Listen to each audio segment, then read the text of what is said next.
असम विधानसभा चुनाव के लिए भाजपा ने चुनाव प्रचार तेज कर दिया है। आज श्रीमंत शंकरदेव कला क्षेत्र में पार्टी की सांगठनिक बैठक हुई, जिसमें पार्टी के तमाम बड़े नेता समेत केंद्रीय नेता भी मौजूद थे। इस बैठक के बाद नॉर्थ ईस्ट लाइव के साथ हुई एक्सक्लूसिव बातचीत में कृषि मंत्री और भाजपा के चुनाव प्रभारी नरेंद्र सिंह तोमर ने कांग्रेस पर निशाना साधा।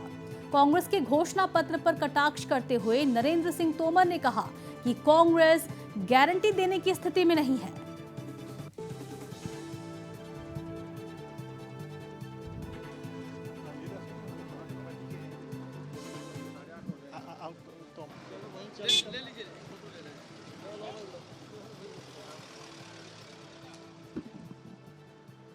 इस चुनाव को कैसे देख रहे हैं? इस चुनाव में भारतीय जनता पार्टी के लिए अपार समर्थन असम में है और असम में भारतीय जनता पार्टी पूरे बहुमत के साथ सरकार बनाने में सफल होगी। सर, ये देखा गया है कि कांग्रेस चाय पे राजनीति कर रही है, क्या कहेंगे इस पर? कांग्रेस दिवालिया हो चुकी है, कांग्रेस का कोई वजूद बचा नहीं है। कांग्रेस ने बदरुद्दीन के आगे घुटने टेक दिए और इस गठबंधन को आसाम की जनता बहुत गौर से देख रही है और इसके दुष्परिणाम कांग्रेस को भोगने पड़ेंगे। और ये राहुल गांधी भी बार बार उन्होंने 5 गारंटी दिया है, उस पर क्या कहेंगे आप? राहुल गांधी तो असत्य बोलने की राजनीति में माहिर हो चुके हैं।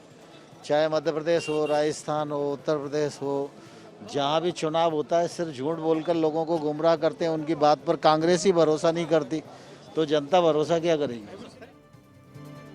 इस दौरान दोनों मंत्री जितेंद्र सिंह ने भी कांग्रेस पर निशाना साधा। साथ ही भाजपा की उपलब्धियों का जिक्र करते हुए उन्होंने कहा कि भाजपा ने यहां 5 सालों में विकास का काम किया है, जनता का समर्थन भाजपा के साथ है।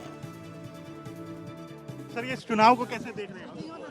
मैं समझता हूँ कि एक अद्भुत एक ऐसा चुनाव जिसमें कि भारतीय जनता पार्टी प्रो इनक्यूबेंसी के साथ उतर रही है चुनावी मैदान में, और 5 वर्ष सत्ता में रहने के बाद बहुत कम ऐसा होता है, कहीं कम ज़्यादा मात्रा में और जो एंटी इनकम्बेंसी रहता है। लेकिन इस बार लोगों ने मन बनाया कि जिस प्रकार से पिछली बार हम भारतीय जनता पार्टी की जीत हुई थी उससे अधिक मार्जिन से हो, और इसका कारण ये रहा कि प्रधानमंत्री श्री नरेंद्र मोदी जी ने जो व्यक्तिगत पर्सनल आउटरीच असम के प्रति दिखाई और बीजेपी के नेतृत्व की असम की सरकार ने जिस प्रकार समन्वय के साथ अद्भुत विकास के काम किए, और इतना ही नहीं, पिछले 50-60 वर्षों से इस पूरे के पूरे क्षेत्र को शांति से वंचित रखा गया था। अगर कभी मीडिया में खबर आती है, आप तो जानते हैं, तो आती खबर वायलेंस की, हिंसा की, रोड ब्लॉकेड की या कोई इस प्रकार के एनकाउंटर की, और उससे विकास कार्य रुक गए थे। बरसात के मौसम में 4-4 महीने सड़कों में खड्डे रहते, पानी रहते।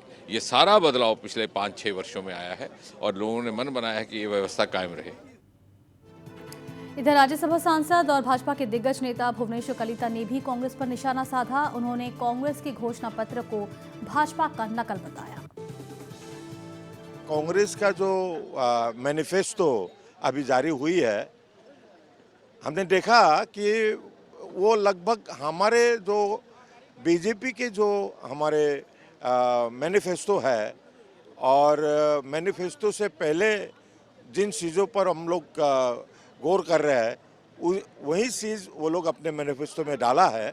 और एक तरह से एक बीजेपी का जो पीछे बीजेपी सरकार ने जो काम किया और आगे जो करने का वादा किया है वो सबका ये लोग कॉपी और रिपीट कर रहा है। मतलब ये कॉपी और पेस्टिंग किया है। कांग्रेस का जो मैनिफेस्टो। इधर रंजीत दास ने भी अपनी प्रतिक्रिया व्यक्त की। कल भाजपा का मैनिफेस्टो जारी होगा, क्या कुछ हमें नया देखने को मिल सकता है?